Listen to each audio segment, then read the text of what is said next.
তার দেওয়া তথ্য অনুযায়ী যে বালুর নিচেই তাকে দর্শক, লালমনিরহাট নিউজে আপনাদের স্বাগত জানাচ্ছি। লালমনিরহাটের তিস্তার এলাকা থেকে বড় মসজিদের পাশ থেকে ফকিরপাড়া এলাকা থেকে সরাসরি সংযুক্ত হয়েছে আমি এই এলাকায় এক শিশুকে অপহরণ করে তাকে সেপটিক ট্যাঙ্কের ভিতরে মেরে সেখানে যে তার যে মৃতদেহ মরদেহ আছে সেটি লোকানোর চেষ্টা করেছে এবং এই ঘটনার কেন্দ্র করে কিন্তু লালমনিরহাট সদর থানা পুলিশ এবং গোয়েন্দা বিভাগ ডিবি পুলিশ তারা কিন্তু ব্যাপকভাবে তৎপরভাবে এই যে এই বাসার লোকজনকে গতকালকেই কিন্তু আটক করেছেন জিজ্ঞাসাবাদের জন্য এবং তাদের দেওয়া তথ্য অনুযায়ী পুলিশ কিন্তু তথ্য পেয়েছে যে সেপটিক ট্যাঙ্কের ভিতরে তাকে মেরে তার যে মরদেহ সেটি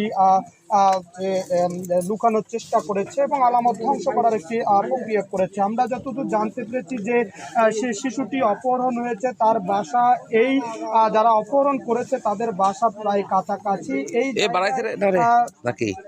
ঠিক গতকালকে থেকে তাকে অপহরণ করা হয়েছে এবং অপহরণের যে শিশু তার নাম 9 বছর হবে ভাই, 9 বছর নাকি হবে?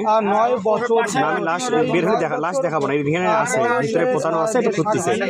তাকে অপহরণ করে ঠিক প্রতিপক্ষ যারা ভাই দাঁড়ান, আমি বলি শুনুন, 9 বছর হবে নাকি? এটা একটু ইয়ে করা যাবে? আমরা পুলিশ তারা কিন্তু মৃতদেহ যেন খুব সহজে খুঁজে পাওয়া যায় এবং এই যে অপহরণ এবং হত্যাকাণ্ডের ঘটনার যারা জড়িত তাদের যেন খুব সহজে আলামত রক্ষা করেই যেন সবকিছু উদ্ধার করা যায় সে বিষয়ে গোয়েন্দা শাখা ডিবি পুলিশ কাজ করছে। তাদের যে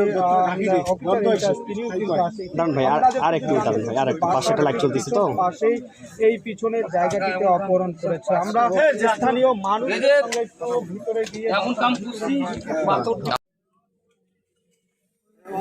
আবার বলে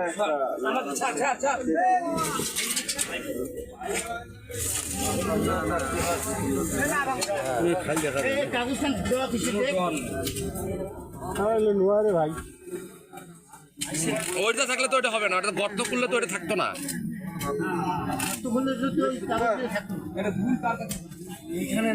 আমার মনে হয় এই জায়গায় আছে, এই জায়গায়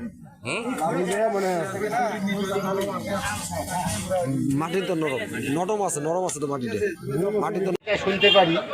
হ্যাঁ, আমরা ইফতার করি আর কি, যাওয়ার পরে স্থান থেকে ঘুরিয়ে এসে আর কি ইশারা করবো, তাতেই আর কি কিছু মানুষের মুখে শুনে বলি এই যখন বাচ্চা একটা কাল থেকেই আর দুপুর থেকেই নাই মানে কেমন কথা পাই না, খুঁজলে বের করে অবশ্যই পাইনি। তা হচ্ছে শুনতে পাই নাকি কারবা ফোন দিয়েছে কার নাম্বারে, ওর মার নাম্বার ফির পাইলো কোনটা, কই কি কেমন করি এলা পাইলো ও লোক পাওয়ার পরে ওই ফোন দিয়ে 3 লাখ টাকার দাবি করে। আমি ফির তখন মনে মনে কই এরা তো থানায় তাইলে যোগাযোগ করলে ট্যাগ করলে অবশ্যই নাম্বার বেড়াইবে। এই পর্যন্ত কাল থেকে আমি গেছি জানি। এই ঢাকার মধ্যে গার্মেন্টস করতো, করার পর বাড়ি এসিয়া এখন হাঁটি বেড়ায় আর বাড়িতে বসে খায়। ফাঁসি ওর ফাঁসি চাই আমরা। আজকে আমার ছেলে এরকম করবে আর ছেলে এরকম করে, আমরা ফাঁসি চাই।